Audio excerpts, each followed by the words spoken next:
ان کی طرف سے بھی کلیئر ہو جائے گا. لیکن انٹرنیشنل میڈیا پر جو فورم سنبھالا ہوا ہے وہ عمران خان کی بہنوں نے سنبھالا ہوا ہے. علیمہ خان نے دیکھیں پہلے امریکی صحافی رائن گریم کو انٹرویو دیا, نورین خان کا انٹرویو آپ نے میرے ساتھ دیکھا, اور ابھی عظمیٰ خان اور نورین خان کا ایک اور انٹرویو جو ابھی ماریو نوفل کے ساتھ ہوا. یہ بڑا اہم انٹرویوز ہیں. اب ظاہر ہے ان کے بعد ان کے انٹرنیشنل اداروں میں بھی انٹرویوز کی بھی پوری کوشش کی جا رہی ہے. عظمیٰ خان کی چونکہ 20 منٹ کی ملاقات تھی جس میں انہوں نے ابھی مزید بتایا کہ عمران خان غصے میں تھے کہ ان کے اوپر جو ذہنی تشدد تھا, اور عمران خان کا جو بیان کہ میری بیوی یا مجھے یا میرے خاندان کو کچھ ہوا تو اس کے ذمہ دار عاصم منیر ہے, ایک دفعہ پھر انہوں نے دہرایا. اور انہوں نے کہا کہ عمران خان کو اتنے غصے میں پہلے کبھی دیکھا نہیں, اسی لیے پھر عاصم منیر صاحب کے حوالے سے جو بیانات بھی سامنے آئے. اور یہ بھی بتایا کہ عمران خان کے سیل کے گرد کس طرح 6 کیمرے لگائے گئے, کوئی پولیس والا عمران خان سے بات چیت نہ کر سکے. یہ ذہنی تشدد, ظاہر ہے ذہنی مریضی کرتے ہیں, اور یہ بدلہ لیا جا رہا ہے عمران خان سے, عمران خان کی بہنوں سے, عمران خان کے خاندان سے, پاکستانیوں سے دوسرے معنوں میں, کہ میڈیا میں 2 نام نہیں لیے جا سکتے ایک عمران خان کا دوسرا عاصم منیر. اب عمران خان کی بہنوں نے ایک بات بڑی واضح انداز میں بیان کی ہے کہ ادارے کے ساتھ عمران خان کی کوئی لڑائی نہیں ہے, اور یہ نہ ہی عاصم منیر صاحب پورا ادارہ ہے, یہ ایک فرد واحد ہے. ان کو ادارے سے الگ کیا انہوں نے, کہ اس میں لوگوں کو یہ بھی نہیں پتا کہ علیمہ خان اور عظمیٰ خان کے جو خاوند ہیں وہ ایئر فورس میں دونوں افسران ہیں, رہ چکے ہیں, ریٹائرڈ ہیں. یعنی ان کا براہ راست فوج کے ساتھ بڑا گہرا تعلق ہے. اور بہت سے اوورسیز پاکستانی اور بہت ساری فیملیز آپ دیکھیں انہیں آفرز کر رہی ہیں, پیشکش کر رہی ہیں انٹرنیشنل کورٹ آف جسٹس کی بھی. بہت سے لوگوں نے مجھے بھی رابطہ کیا کہ آپ ان تک یہ پیغام پہنچائیں, لیکن ظاہر ہے ان تک یہ پیغام سوشل میڈیا سے پہنچ جائے گا, وہ ہو سکتا ہے 1-2 دنوں میں خود ہی رابطہ کر لیں. یہ جو اصل میں فیصلہ عمران خان کی ملاقاتوں کے حوالے سے وہاں سے معاملہ پتہ چلے گا کہ 9 دسمبر کو کیا ہوتا ہے. یہ کیا وہ صرف پریس کانفرنس کی حد تک دھمکیاں تھیں یا عملی جامہ اس کو پہنایا جائے گا. اس وقت جو پاکستان کی قوم ہے ان کا تو سوشل میڈیا پر اور گراؤنڈ پر غصہ کم ہونے کا نام نہیں لے رہا, اور ان کے اوپر تو دیکھیں خوف پیدا کرنے کے لیے جو اسٹیبلشمنٹ حرکتیں کرتی ہے, یہ جو سہراب برکت کو انہوں نے دیکھیں اٹھایا, حالانکہ بڑی میانہ روی سے کام کر رہا تھا, اچھا صحافی, جس طرح اسے جہاز سے آف لوڈ کیا گیا, پھر اس کے اوپر 16 مہینے پرانے کیسز ڈالے گئے, جسمانی ریمانڈ, جوڈیشل ریمانڈ. یہ اصل میں ایک مثال بنانے کی کوشش کی جاتی ہے کہ آپ ایسی کو خبر دیں گے ریاست کے بیانیے کے ساتھ جو نہیں میچ کرتی, جو انہیں منظور نہیں, تو پھر FIR ہوگی, جیلوں میں ڈالیں گے, تاکہ باقی جتنے بھی صحافی ہیں وہ اس ظلم و ستم کو دیکھ کے ڈر جائیں, خوفزدہ ہو جائیں. یہ جو بدقسمت تاریخ آپ دیکھ رہے ہیں پچھلے 3 سال سے جو ہم سب لوگ بھگت رہے ہیں, یہ صابر شاکر ہوں, عمران ریاض ہوں, یہ جتنے بھی لوگ ہیں آپ سب کو جانتے ہیں, یہ اسی لیے کیا جاتا ہے کہ باقی پاکستانی خوفزدہ رہے, پوسٹ کرنے سے پہلے 10 دفعہ سوچیں, کوئی ویڈیو بنانے سے پہلے خوفزدہ رہے, ڈرتے رہیں, کیونکہ یہ صحافتی اقدار نہیں ہے, نہ ہی قانون ہے کسی ملک کا, نہ ہی اسلام کی شریعت ہے. کچھ دوست دیکھیں مشورے دیتے ہیں جی حالات ٹھیک نہیں, اپنے آپ کو محفوظ رکھیں, ان کی نیک نیتی پر شک نہیں کیا جا سکتا, لیکن یہ چیزیں آپ کو بزدل اور خوفزدہ بناتی ہیں. ہم لوگ اپنا آج بچانے کے لیے اپنا کل قربان کر رہے ہیں, اس ضلالت کو اپنا مقدر سمجھ کے تسلیم کر رہے ہیں. ورنہ آپ خود سوچیں کہ اس ملک میں عمران خان جیسے شخص کے ساتھ, عمران خان کہیں کہ جو اس کے ساتھ ہو رہا ہے, یہ پھر سوشل میڈیا پہ جو غصہ نظر آتا ہے کہ ایسا محب الوطن پاکستانی جسے ملکی سلامتی کا خطرہ قرار دیا, نیشنل سیکیورٹی تھریٹ جسے قرار دیا گیا, جس نے پاکستان کو ہمیشہ دیا ہے, آج تک کچھ لیا نہیں. اور بنانے والے کون ہیں؟ جو امریکی سائفر پہ حکومتیں گراتے رہے, سیاست میں 78 سال سے بہت مداخلت کرتے رہے, سندھ ہاؤس چھنگا مانگی جیسی منڈیاں لگاتے رہے, 9 مئی جیسے فالس فلیگ آپریشن کرتے رہے, جو آج بھی 9 مئی کی CC فوٹیج نہیں دیتے آپ کو, کوئی عدالتی انکوائری نہیں کرواتے, عدالتوں کو مانتے ہی نہیں. لاہور کے کور کمانڈر نے انکوائری شروع کروائی, غائب کر دیا. کمشنر چٹھا نے انکوائری کا مطالبہ کیا, غائب کر دیا. اب جس کا ماضی جنرل رانی سے شروع ہو کے ترانہ نغمہ پر ختم ہو, آپ حمید الرحمان کمیشن رپورٹ پڑھیں, آپ کو اندازہ ہو, جو مارشل لا لگا کے جبری گمشدگیاں کرتے رہے, آئین قانون کے اوپر غلاظت کرتے رہے, جن کی اپنی تصویریں آج بھی فوجی ہیڈ کوارٹر میں ہال آف فیم میں لگی ہوئی ہیں, یہ جنرل جیا خان وغیرہ سب کی لگی ہوئی ہیں, جن کے اپنے والدین کے کالہ دن تنظیموں سے رابطے تھے, جن کے بچے بھی آج بھی ہندوستان کے ساتھ کاروبار کر رہے ہیں, آج بھی, یہ میں آپ کو بتا رہا ہوں, کام کر رہے ہیں ہندوستان کے ساتھ. یہ میں اس لیے کہہ رہا ہوں کہ ابھی DGSPR نے عمران خان کے بیٹوں کے بارے میں بات کی, باہر رہتے ہیں, فوج میں بھرتی کروائیں, ہندوستان سے جنگ کروائیں.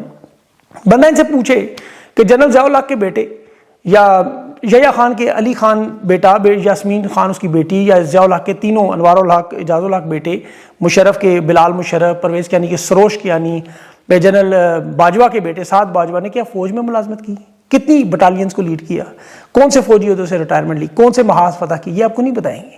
یہ آپ کو یہ بھی نہیں بتائیں گے کہ کاروبار انڈیا کے ساتھ جو امیت مشا کے ساتھ ابھی بھی جاری ہیں, یا ان کی اکثریت کے جو بینک اکاؤنٹس ہیں برطانیہ میں, امریکہ میں, کینیڈا میں, بینکوں میں جو دولت ہے وہ کہاں سے آئی. کوئی افغان جہاد کے نام پہ لوٹی ہوئی دولت کمائی ہوئی، کہیں امریکہ کے ساتھ دہشت گردی کی جنگ میں شریک ہو کے ڈالر، کہیں ایران کی اسمگلنگ سے مال بنایا گیا، کہیں پاکستانیوں کے واپٹا سے، سی پیک سے، شوگر ملوں سے، یا فیکٹریوں سے پاکستانیوں کی تجارت کے ذریعے ہندوستان کے ساتھ کوئی بیوی کے نام پہ 12 ارب کما گیا۔ عمران خان کے بیٹوں نے تو اپنے نانا نانی کی وراثت سے، جو سچ مچ کے لارڈز ہیں، لیڈیز ہیں، ان کی دولت استعمال کی ہے۔ وہ پاکستانیوں کی لوٹی دولت تو نہیں لے کے گئے، وہ تو آج بھی خود بھی ایپس بنا کے گزارا کرتے۔ تو پاکستانی، وہ واحد پاکستانی عمران خان کہ جس نے واقعی پاکستان کو دیا ہے۔ ہم سب تو پاکستان سے کچھ نہ کچھ لیتے رہے، عمران خان نے دیا ہے۔ اور اس کے والدین کے بارے میں بات کرنا، ابھی D J S P R کے والد کے بارے میں دیکھیں، سوشل میڈیا پر ایک بھرپور کمپین چل رہی ہے۔ اس پر تو عسکری صحافیوں نے، مولانا شفیع جیسے علماء نے بھی ان کی صفائی میں بیانیہ بنایا کہ جی وہ ایک ایٹمی سائنسدان تھے، ملک کے لیے انہوں نے خدمات انجام دیں۔ اور یہ تحریک انصاف کا آفیشیل ہینڈل ٹویٹر پہ کیا کہہ رہا ہے کہ وہ ایک ایٹمی سائنسدان کی خدمات۔ اب یہ بھول جاتے ہیں ڈاکٹر عبدالقدیر خان، اس کا روتا ہوا منہ، پی ٹی وی پر جڑے ہوئے ہاتھ، مافیاں، یہ انہیں نظر نہیں آتی۔ پی ٹی آئی کا ہینڈل نظر آ گیا، پرویز مشرف نظر نہیں آیا، جنرل جس نے پاکستان کا واحد ایٹم بم بنانے والے سائنسدان کو پوری قوم کے سامنے ذلیل کیا، پینشن تک بند کر دی۔ اور یہ تحریک انصاف پہ الزام لگاتے رہے کہ جی ان کا سہولت کار انڈین میڈیا ہے۔ جب انڈین میجر گورو آریہ ان کے بارے میں ویڈیوز اپلوڈ کرتا تھا، انڈین چینلز کی حمایت کرتے تھے، اس وقت کبھی برا نہیں لگا، یا شریف خاندان کے انٹرویوز برے نہیں لگے۔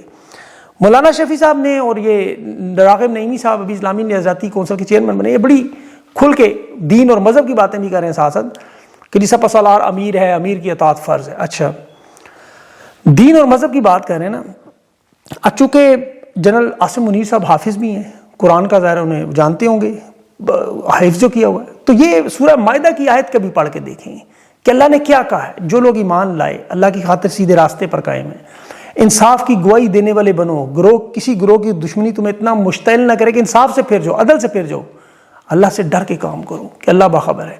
انہوں نے یہ آیت پڑھی ہوگی، یا سورہ نساء کی دوسری آیت جس میں اللہ حکم دیتا ہے کہ امانتیں جن کی ہیں ان کے سپرد کرو، جب تم لوگوں کے درمیان فیصلہ کرو تو انصاف سے کرو۔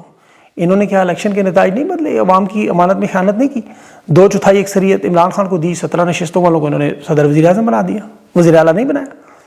کیا اللہ احتساب اور عدل کا حکم نہیں دیتا کہ تاحیات استثناء ایکسٹینشن؟ یہ مولانا صاحب بتائیں کس جگہ لکھا ہے قرآن میں، کس جگہ صحابہ کو ایسا عمل تھا؟ کیا یہ اللہ کے احکامات کی خلاف ورزی نہیں ہے؟ یہ صرف پاکستان کی سیاسی جماعتیں یا عمران خان کے ساتھ یا اسلامی قوانین کے ساتھ کھلواڑ نہیں ہے۔ ابھی آپ دیکھیں آرمی چیف کی، ڈی جی ایس آئی کی اور وزیر اعظم شہباز شریف کی ملاقات ہوئی بائنینس کمپنی کے ساتھ۔ یہ کرپٹو کرنسی کی بہت بڑی کمپنی ہے، آپ ذرا گوگل پہ جا کے پڑھیں کہ دنیا کی تاریخ کا سب سے بڑا کرپٹو جرمانہ امریکہ میں ہوا ان کے اوپر، 4.3 ارب امریکی ڈپارٹمنٹ آف جسٹس نے، وزارت خزانہ نے، ٹریڈنگ کمیشن نے، سیکورٹی ایکسچینج کمیشن نے کیا، 4.3 ارب ڈالر۔ اور یہ ان کے سابق سی ای او کو تھا، 4 مہینے کی قید بھی ملی۔ الزامات کیا تھے؟ منی لانڈرنگ کے، دہشت گرد تنظیموں کو جو ٹرانزیکشنز ہوتی ہیں وہ روکنے میں ناکامی تھی، غیر قانونی ٹریڈنگ کی اجازت دی ہوئی تھی، بغیر رجسٹریشن کے کام کرتے تھے، اور ایران شام جن پر پابندیاں تھیں ان کو بھی دیتے تھے اور اپنے گاہکوں کے ساتھ فراڈ بھی کرتے تھے۔ یہ ملے ہیں انہیں ابھی، یعنی کرپٹو کے نام پہ اتنی بڑی میٹنگ کہ تینوں اعلیٰ عہدیدار میٹنگز کر رہے ہیں۔ اب علماء نے اس پہ کیا کہا ہوا ہے دنیا بھر میں آپ پڑھ لیں، دھوکہ، سود، حرام، انہوں نے کہا جائز نہیں ہے کرپٹو اس طرح کام کرنا۔ اور اس سے صرف 2 ممالک ہیں جنہوں نے کرپٹو کو تسلیم کیا، ایل سلواڈور ہے اور ایک افریقی ریپبلکن ہے، چھوٹے چھوٹے ملک۔ پاکستان میں تو یہ ویسے بھی کامیاب نہیں ہو سکتی کہ ایک تو منی لانڈرنگ واچ لسٹ میں فیٹف نے پہلے ہی کہا ہوا ہے کہ غیر رجسٹرڈ جو ڈیجیٹل اثاثے ہیں وہ خطرہ ہیں۔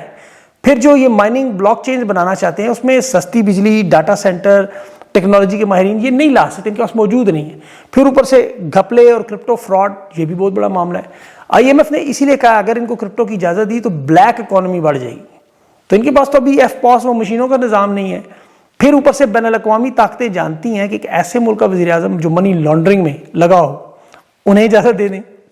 اصل تجارت جو ہمسایوں کے ساتھ ہے وہ نہیں کرتے، ان کے ساتھ جنگ لگا کے بیٹھے ہوئے ہیں۔ ابھی روس کا صدر دیکھیں پیوٹن گیا ہوا ہے بھارت، اور ان کے درمیان آپ معاہدے ذرا دیکھیں گے، 100 ارب ڈالر کے روس تیل کی بلا تعطل فراہمی جاری کرے گا، مگر نہیں روکیں گے، حالانکہ 25% ٹیکس لگایا ٹرمپ نے، اور یہ یوکرین کی جنگ میں کہہ رہے ہیں مدد کرتا ہے بھارت براہ راست، لیکن مودی نے انکار کر دیا۔ اب پیوٹن کا یہ یوکرین کی جنگ کے بعد پہلا دورہ، اور جس طرح مودی اسے ایئرپورٹ پہ جہاز تک لینے آیا، 2030 تک ان کے معاہدے 100 ارب ڈالر کے ہوئے ہیں، دفاعی ساز و سامان، تیل، سستی گندم، سب کچھ۔ اور یہاں عمران خان نے دورہ کیا تھا روس کا، اور انہوں نے دیکھیں کیا حال کیا. اب یہ سارے معاملات ہیں. اور محسن نقوی صاحب کی بھی یہ خبر مجھے یاد آ گئی اچانک. وہ لندن پہنچے، وہ بڑے ہی سیریس ہوئے ہیں کہ میں شہزاد اکبر اور عادل کو لے کے جاؤں گا. اب وہاں میرے خیال میں شہزاد اکبر صاحب کو ان سے میٹنگ کرنی چاہیے وہاں، ذرا وہ پبلکلی اناؤنس کریں فارن آفس کے باہر کہ میں آیا ہوں، آئیں مجھے لے جائیں. بہرحال یہ تو شہزاد اکبر صاحب بھی بتائیں گے وہ کیا کرتے ہیں. کوشش کروں گا ان کے ساتھ انٹرویو میں ٹائم لے کے یہ کچھ سوالات رکھیں. اپنا خیال رکھیں، مجھے اجازت دیں. تحریک انصاف کا شاید وہ پریس کانفرنس شروع ہو جائے. انشاءاللہ مزید خبریں جو اگلے وی لاگ میں آپ کے سامنے رکھوں گا. اللہ حافظ.